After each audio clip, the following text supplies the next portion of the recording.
요즘 그 텔레비전에서 방영하는 드라마 중에 조선정신과 의사 유세풍이라는 드라마가 있습니다. 혹시 보시는 분들 계신가요? 좀 보셔야 되는데 드라마도 좀 보세요. 예. 시즌 1이 있었는데 재밌었어요. 그래서 시즌 2가 만들어졌고 지난 주간에 종영했습니다. 근데 이제 어떤 얘기인가 하면요, 이 유세풍이라는 의사인데요. 예, 말하자면 조선시대 의사입니다. 왕궁에서 이제 왕을 보살피는 그런 의사였는데 왕에게 침을 놓다가 왕이 죽습니다. 그러니까 침으로 이제 치료하다가 왕이 죽으니까 트라우마가 돼가지고 침을 못 놓게 되는 겁니다. 조선시대의 의사는 다 침으로 치료하잖아요. 근데 이게 침을 못 놓게 되니까 의사로서의 역할을 감당할 수 없게 됩니다. 그래서 이 주인공이 방황하지요. 그러면서 이제 괴짜 의사를 만나게 되고 그 사람에게 환자의 마음을 살피고 병을 치료하는, 침이 아니라 마음을 치료하는 의사, 심의가 되어가는 과정을 그리는 드라마입니다. 남자 주인공이 잘생겨서 제 아내가 좋아하는 드라마이기도 합니다. 근데 이제 어쨌든 이 나타나는 증상보다 그 마음을 고치는 것이 병을 고치는데 우선이다. 그게 더 진짜 의사고 진짜 치료다라는 그런 메시지를 가지고 있는 내용이고요. 이 주인공이 그래서 침은 못 놓지만 환자의 마음을 살피고 그 마음을 치료해 주면서 그 병이 낫게 해가는 그런 의사가 되어가는 과정을 그리고 있습니다. 그래서 심의라는, 마음의 의사라는 표현을 씁니다. 그래서 이 드라마는 드라마지만 정말 사람을 치유하는 것이 무엇인가, 병을 고친다는 것이 어떤 의미인가 하는 것을 생각해 보는 그런 메시지가 있습니다. 여러분, 우리도 그렇잖아요. 병원 갈 때 보면 병원이 굉장히 많지만 그 중에 사람들이 많이 가는 병원이 있고 잘 안 가는 병원이 있습니다. 여러분도 늘 가는 병원이 정해져 있잖아요. 어떤 병원 가십니까? 어떤 병원 가세요? 사람마다 달라요. 어르신들 물어보면요, 친절한 병원 좋아합니다. 잘 설명해주는, 그래서 후딱 끝나고 가는 게 아니라 붙잡고 한참 얘기해주는 의사 있으면 굉장히 좋아하십니다. 어떤 분들은 약이 빨리 듣는 병원을 좋아합니다. 약만 먹으면 후딱 낫는 병원, 대부분 아마 그럴 것 같아요. 또 어떤 분들은 병원이 깨끗한데 찾아가는 분들도 있고요. 또 물리치료 잘하는 병원 찾아가는 분들도 있습니다. 근데 진짜 좋은 병원인지 또 별로 안 좋은 병원인지는 사실 한두 번 가보면 잘 몰라요. 오래 다녀봐야 이 병원이 잘하는 병원이구나 알게 됩니다. 왜냐하면 병을 정말 잘 치료하는 의사가 있고요, 그냥 나타나는 증상만 좀 낫게 하는 의사가 있기 때문에 그렇죠. 한 번 갔을 때는 병이 잘 난 것 같은데 금방 다시 재발하고 똑같은 증상이 나타나고 그 다음에는 약을 더 강하게 써야 되고 그러면 사실 좋은 병원이라고 할 수 없잖아요.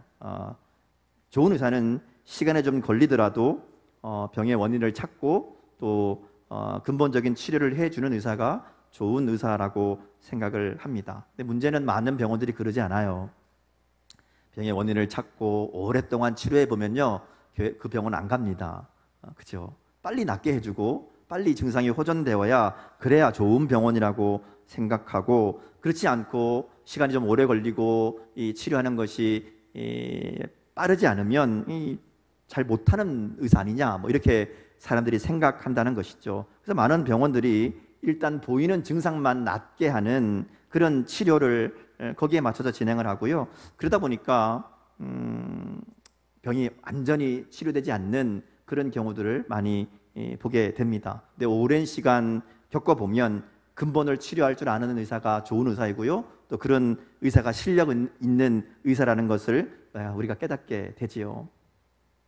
오늘 본문에 등장하는 예수님의 모습이 바로 그런 좋은 의사의 모습을 우리에게 보여줍니다. 본문 12절에 보면 예수님은 아예 자기를 의사로 비유하십니다. 그래서 이 땅에 오신 목적과 이유에 대해서 이야기하시죠. 우리가 계속해서 마태복음을 매일매일 요즘 묵상하고 있는데요, 마태복음을 계속 읽고 묵상하면서 우리가 보게 되는 것은 예수님이 어떤 분인가, 예수님이 누구인가를 계속 말씀하시는 그런 내용입니다. 우리가 예수님이 이제 공생애를 시작하시면서 회개하라 천국이 가까웠느니라 선포하시고, 그리고 산상수훈 말씀들을 주시죠. 하나님의 백성들, 그들은 어떤 삶을 살아야 되는가, 또 주님을 따르는 제자들의 삶은 어떠해야 되는가 하는 것들을 많이 이렇게 이야기하셨습니다. 산상수훈이 끝난 다음에 나오는 내용이 뭔가 하면, 예수님이 많은 사람들을 찾아다니면서 병을 고치시고 귀신을 쫓아내시고 바람과 바다를 잠잠케 하시는 그런 기적을 행하시는 모습들을 보여주신다는 거죠. 왜 그러는가 하면, 그러한 사건들을 통해 예수님이 누구인가를 알게 하려는 목적이 있습니다.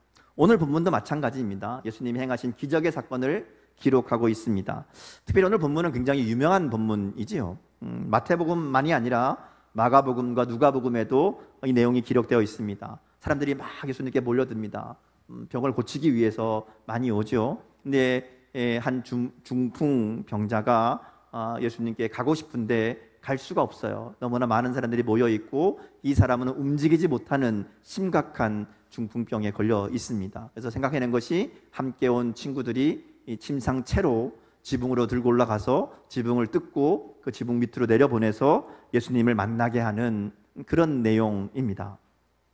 그래서 이 본문이 워낙 특이하다 보니까 이 말씀을 읽으면서 많은 사람들이 이 본문을 통해서 포기하지 않는 믿음, 또 친구를 위해서 이 어려운 일을 마다하지 않는 이 믿음과 용기에 대해서 많이 이야기하고 설교합니다. 물론 그런 의미도 분명히 있습니다. 근데 우리가 마태복음을 읽고 있잖아요. 근데 마태복음의 의도는 다른 데 있습니다.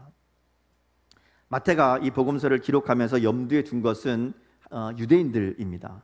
특별히 구약을 잘 알고 있는 유대인들. 그래서 구약의 말씀이 어떻게 있었는데 그 말씀이 예수님을 통해서 어떻게 이루어졌다 하는 것을 반복해서 이야기합니다. 그러니까 마태복음 읽다 보면 나오거든요. 구약의 얘기를 합니다. 그리고 이 말씀이 예수님에게서 이루어졌다, 이렇게 반복해서 말하고 있는 것을 보게 됩니다. 그러니까 마태복음은 예수님이 바로 구약에서 약속하신 그 메시아라는 것을 유대인들에게 알게 하려는 목적으로 기록된 복음서라고 할 수 있습니다. 그래서 마태복음에 나오는 사건 하나하나, 말씀 하나하나는 사실은 예수님이 누구인가에 초점이 맞춰져 있어요. 예수님이 누구인가, 그것을 알려주는 데에 초점이 있습니다. 오늘 말씀도 친구들의 믿음과 도움으로 중풍병이 나았다, 여기에 초점이 있는 게 아니라 이 치유 사건을 통해서 예수님이 누구인가를 말씀하는 데에 초점이 있습니다. 그래서 병을 고치는 내용을 보면요, 아주 특별한 일이 일어나는 것을 보게 됩니다. 자, 본문을 읽다 보면 좀 이상한 부분을 만나게 되죠. 이 중풍병자가 예수님 앞에 나왔습니다. 예수님이 이 중풍병자를 향해서 말씀하시죠. 2절에 보면 뭐라 얘기하는가 하면, 작은 자야 안심하라, 내 죄사함을 받았느니라, 이렇게 말씀합니다. 사실 이 상황에 맞는 말은 뭐죠?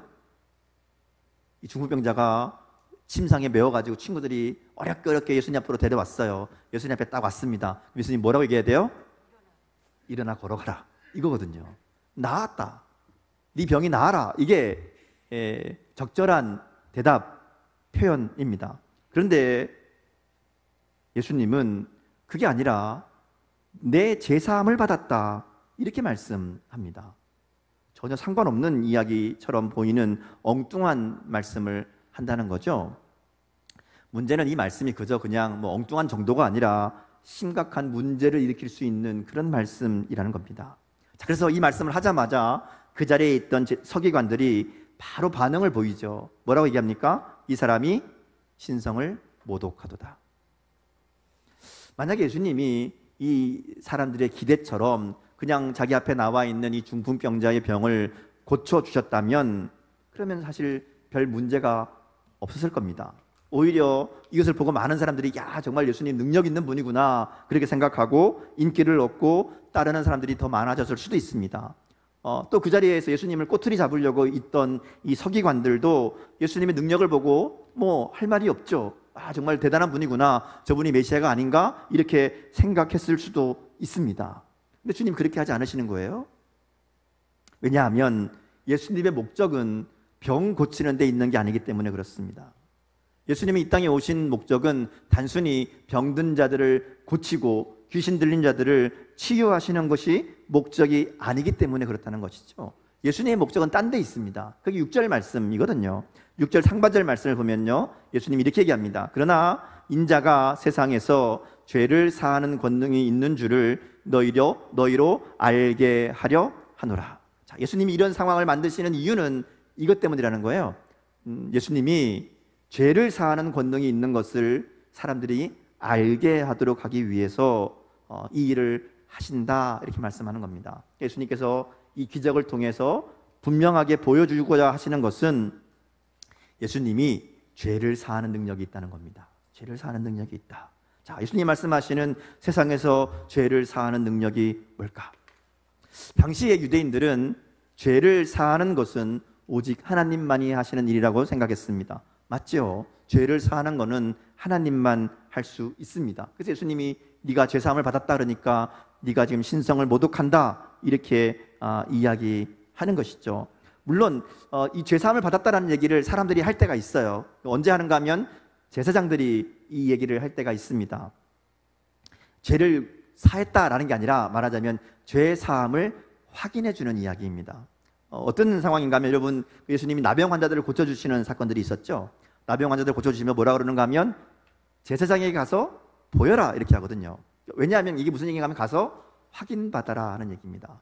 병이 나았다는 것을 확인받아라 하는 얘기인데, 병이 나았다는 것을 확인받는다는 것은 무슨 얘기인가 하면 죄 사함을 확인받는 겁니다. 자, 왜냐하면요, 이스라엘 백성들은 이 질병들, 특별히 불치병들은 죄와 연결되어 있다고 얘기합니다. 죄의 결과다, 이렇게 생각했거든요. 그래서 태어날 때부터 장애를 가지고 태어난 사람을 가리켜서 얘기하면서 누구의 죄 때문이냐, 이런 얘기 하잖아요. 그러니까 이런 죄와 질병이 연결되어 있다고 생각을 합니다. 근데 병이 나았다, 이 얘기는 병이 고침받았다는 어떤 육체적인 이 병의 치유만이 아니라 그러한 죄와 병이 연결되어 있기 때문에 병이 나았다는 얘기는 죄도 용서받았다는 이야기로 연결되는 겁니다. 병이 나았으면 그것을 보고 죄도 용서받았다고 제사장이 확인해 줄 수 있다, 이런 얘기죠. 그래서 지금 이 죄사함을 받았다라는 얘기가 뭐 불가능한 얘기는 아니지만 그것을 죄가 용서받았다는 얘기가 아니라 죄 용서를 받은 것을 확인해 줄 수 있다, 뭐 그런 이야기입니다. 근데 예수님이 이 다 생략한 거예요. 다 생략하고 그냥 죄사함을 선언하는 겁니다. 그러니까 서기관들이 보기에는 신성 모독이라고, 사실 죄사함은 하나님만이 할 수 있는 것이고 사람이 할 수 있다면 그 하나님이 하신 일을 제사장이 확인해 줄 수 있는 일인데 저 제사장도 아니고 하나님도 아닌데 왜 저런 이야기를 하느냐, 네가 뭔데, 네가 하나님이냐, 뭐 이런 의미입니다. 그러니까 서기관들이 이런 생각을 하고 있으니까 주님이 아시고 그들에게 이렇게 말씀하시죠. 너희가 어찌하여 마음에 악한 생각을 하느냐, 그리고 물으십니다. 죄사함을 받았느니라는 말과 일어나 걸어가라는 말 중에 어떤 것이 쉽겠느냐? 어떤 것이 쉬울까요? 여러분, 뭐가 더 쉬울 것 같아요? 뭐가 더 쉬울까요? 죄사함을 받았느니라 하는 말과 일어나 걸어가라 하는 말 중에 뭐가 쉬울 것 같습니까? 와, 능력 있는 분이시네. 네. 죄사함을 받으라는 말이 보기에는 쉬워 보입니다. 왜냐하면 결과가 안 나오잖아요. 안 보이잖아요. 죄사함을 받았는지 안 받았는지 어떻게 알아요? 죄사함을 받았다 그러면 뭐 그런가 보다 이러고 넘어갈 수 있으니까 그냥 보기에는 쉬워 보입니다. 왜냐하면 일어나 걸어가라 그랬는데 안 일어나면 어떡해요? 그럼 이건 이제 정말 망신당하는 거잖아요. 그러니까 언뜻 보기에는 죄사함을 받았느라는 말이 더 쉬워 보입니다. 근데 아까 얘기한 것처럼 그렇다고 해서 이 말을 함부로 할 수 있는 말이 아니라는 것이죠. 죄사함을 받았느니라, 이 말은 하나님만 할 수 있는 말입니다. 그 결과는 사실은 더 심각한 문제가 되는 거죠. 서기관들이 말하는 것처럼 신성 모독이라고 발끈하는 이런 상황들이 일어나는 겁니다. 사실 어떻게 보면 죄사함을 받았단 말이 더 어려운 말일 수도 있습니다. 이렇게 보면 이게 예수님이 어떤 게 더 쉬우냐 물어본 게 아니라 사실은 둘 다 어렵다는 얘기입니다. 둘 다 사람이 할 수 있는 이야기가 아니라는 거예요. 그렇죠? 죄사함도 하나님이 하시는 거기 때문에 사람이 말할 수 없습니다. 여러분 생각해 보세요. 누군가 저에게 큰 잘못을 저질렀습니다. 큰 손해와 어려움을 끼쳤어요. 그런데 그 사람이 저한테 와서 용서를 빈다고 생각해 봅시다. 그런데 옆에 있던 사람이 괜찮아, 너 용서 받았어, 이렇게 얘기하면 이게 어떻게 되는 거예요? 용서를 얘기하는 사람은 저잖아요. 근데 옆에 사람이 괜히 용서를 얘기한다고 해서 괜찮다고, 다 없는 일이라고 그렇게 얘기한다고 그 문제가 해결되는 게 아니잖아요.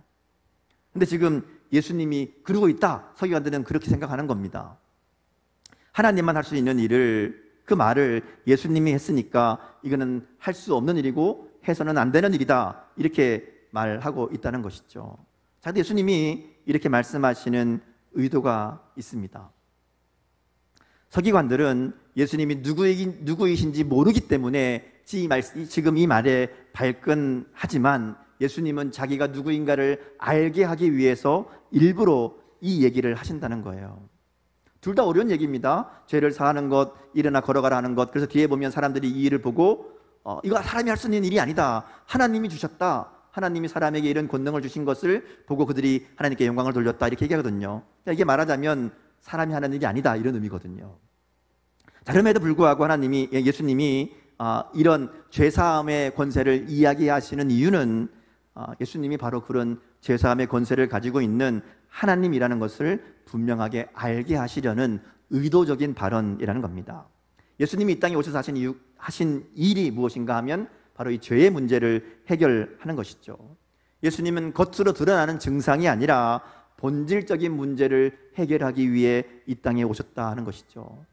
중풍병을 고치러 이 사람은 나왔지만, 예수님은 그 중풍병을 고치는 것보다 근본적인 문제, 근본적인 죄의 문제를 해결하는 것이 우선이다라는 것을 이 상황을 통해서 말씀하시고, 예수님은 바로 그와 같은 권세가 있는 분이라는 것을 이야기하는 겁니다.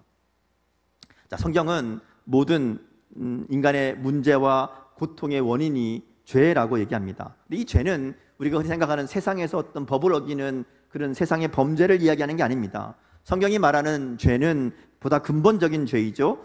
성경이 말하는 죄의 핵심을 한마디로 얘기하면, 하나님을 떠나서 자기가 인생의 주인이 되어서 자기 마음대로 자기 생각대로 살아가는 것이 죄입니다. 하나님의 자리를 내가 대신하려는 것, 하나님의 자리를 내가 앉으려는 것, 이게 죄입니다. 그래서 아담과 하와가 선악을 알게 하는 나무의 열매를 따먹은 것은 바로 하나님처럼 되고자 하는, 스스로 하나님의 자리를 대신하려는 그 마음에서 출발했기 때문에 그것이 죄의 본질이 되는 것이죠. 오늘 예수님은 바로 이 죄의 문제를 얘기하는 겁니다. 그 죄의 문제를 내가 해결하기 위해서 이 땅에 온 것을 너희로 알게 하려 하노라, 이렇게 말씀하는 거예요.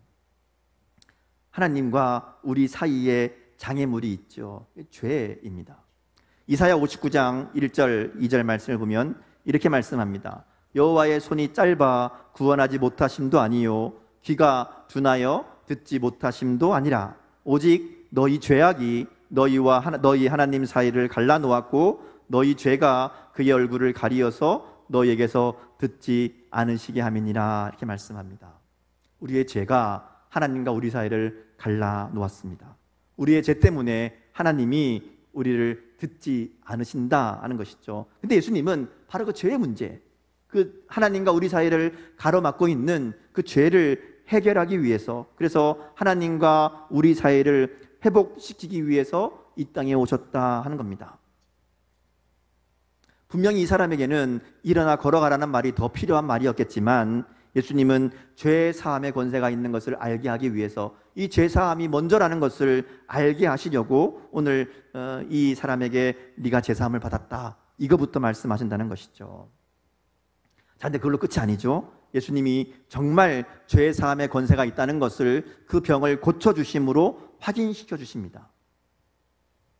예수님이 병을 못 고치기 때문에 눈에 보이지 않는 죄 사함을 받았느니라, 이렇게 말한 게 아니라는 거죠. 죄 사함을 받게 하시는 능력이 있는 예수님이기 때문에 그 능력이 있다는 것을 그 병을 고쳐주심으로 보여주신 겁니다. 예수님께는 병을 고치는 능력도, 죄를 용서하시는 권세도 있다는 것을, 그리고 그 하나님이시라는 것을 분명하게 보여주시는 거죠.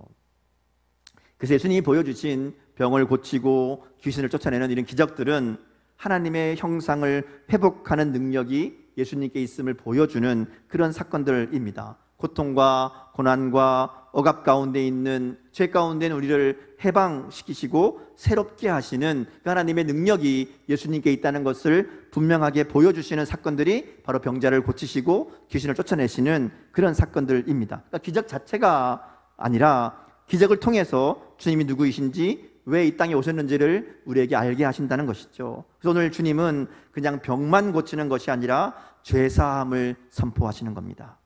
죄사함을 선포하심으로 우리의 근본적인 문제, 우리의 죄로부터의 해방을 말씀하시고 그래서 현실의 문제도 해결할 수 있는 분이라는 것을 보여주시는 겁니다. 그래서 이어지는 9절부터 13절까지 말씀을 보면 이 사실을 다시 한번 확인해 주는 이야기가 기록되어 있습니다. 9절에 보면 예수님의 12제자 중에 한 사람이고 마태복음을 기록한 마태를 부르는 일을 기록합니다. 원래 마태는 세리였습니다. 세리는 유대인들 가운데에 상정 못할 죄인이지요. 그래서 이 사람들이 멸시를 받고 사람들로부터 인간 취급을 받지 못하는 그런 사람입니다. 그런데 그런 마태를 예수님이 부르시고 제자로 삼으십니다. 뿐만 아니라 10절에 보면 예수님이 마태의 집에 초청을 받아서 잔치 자리에 가시는데 그 자리에는 수많은 세리들과 죄인들이 함께 있습니다. 근데 그들을 예수님이 거절하지 않으시고 그들 가운데 함께 계시면서 더불어 먹고 마신다, 식사를 하신다라는 것이죠. 그들과 함께 먹고 마신다는 얘기는 그들을 인정한다는 얘기입니다. 그리고 그들의 친구가 되었다라는 의미이지요. 예수님은 이 사건을 통해서 예수님이 이 땅에 오신 목적을 다시 한번 분명하게 보여주십니다. 병든 자, 죄인들을 위해 이 땅에 오셨다라는 것이죠. 죄로 인해 고통 가운데 있는 사람들을 회복하기 위해 이 땅에 오신 하나님이라는 것을 보여주신 겁니다. 자, 그런데 이런 주님의 의도를 모르고 예수님이 누구인지 모르니까 또 그 자리에 있던 바리새인들이 가만히 있지 않죠. 앞에서 서기관들이 얘기했던 것처럼 이 바리새인들도 예수님에 대해서 이야기합니다. 너희 선생은 어떻게 세리와 죄인들과 함께 식사할 수 있느냐 이렇게 얘기하죠. 예수님이 이 얘기를 들으시고 유명한 말씀을 합니다. 건강한 자에게는 의사가 쓸데없다. 병든 자에게라야 의사가 쓸데있다. 나는 의인을 부르러 온 것이 아니라 죄인을 부르러 왔다 이렇게 말씀합니다. 죄인을 부르러 왔다. 예수님이 이 땅에 오신 이유 바로 병든 자들에게 의사가 필요하듯이 죄 가운데 있는 우리들을 건지시기 위해서 예수님이 이 땅에 오셨다라는 것이죠. 오늘 말씀을 통해서 우리는 예수님이 누구인가를 분명하게 깨달아야 됩니다. 예수님은 하나님의 아들이시고요, 우리의 영육간의 모든 문제를 해결하시는, 모든 병과 문제를 치유하시는 분입니다. 우리의 가장 근본적인 문제인 죄의 문제를 해결하심으로 우리를 하나님의 자녀로 새롭게 하시는 분이 바로 예수님이라는 것이죠. 그래서 우리 예수님 앞에 나아갈 때에 우리의 모든 문제가 해결됩니다. 예수님 앞에 나아갈 때에 십자가의 은혜로 우리의 죄가 해결되고요, 우리가 주님의 이름을 부르고 주님을 의지할 때에 우리의 삶의 모든 문제와 아픔도 해결되고 치료받는 줄 믿습니다. 말씀을 정리합니다. 주님께서는 이 중풍병자를 고치는 이 사건을 통해서 참된 행복의 길을 보여주십니다. 우리 인생에 많은 어려움들이 있고 문제가 있습니다. 근데 이런 문제들을 해결하는 방법은 그저 겉으로 보이는 일들을 처리하는 게 아니라 그 근본적인 문제를 해결해야 됩니다. 겉으로 드러나는 문제만 해결해서는 결코 우리가 행복한 인생을 살아갈 수 없다는 것이죠. 그리고 우리 인간들을 가장 행복하지 못하게 만드는 그 근본적인 원인은 죄라는 겁니다. 내가 하나님을 대신해서 내 마음대로 내 뜻대로 내 인생을 살려고 하다 보니까 문제가 생기는 겁니다.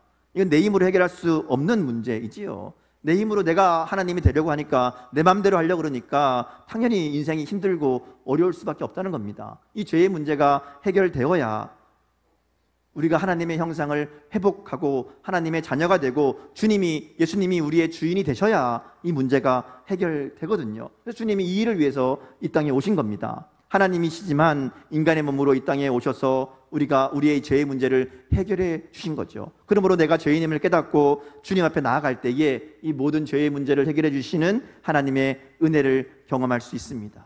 하나님께서 우리 가운데 안심하라 내 죄사함을 받았느니라 말씀하시는 주님의 음성을 듣게 될 줄 믿습니다. 뿐만 아니라 주님은 우리의 삶의 모든 문제도 해결하시는 분입니다. 주님이 중풍병자에게 내 죄사함을 받았다 라고만 끝나지 않으셨잖아요. 그 다음 뭐라고 그러셨어요? 일어나 걸어가라.